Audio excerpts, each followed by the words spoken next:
សម្រុកអាកាអពុរា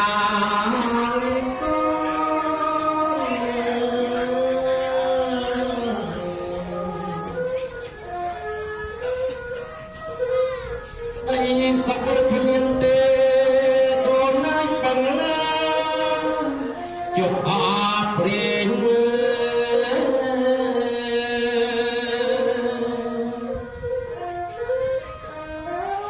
បុរាណពលថាមានទលេធំមួយនៅចំ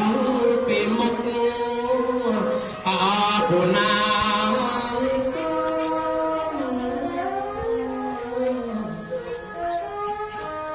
ខ្លាចមានបានសពគូនេះឡាយភ័យមកបាយព្រួយ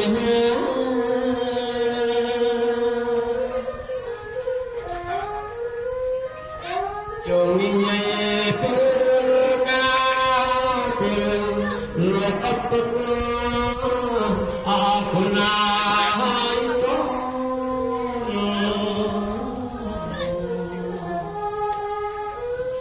លោកដឹកភ្លើងទឹកចប់លោកកាយក្បែរថ្លាប់ឲ្យឈាមមក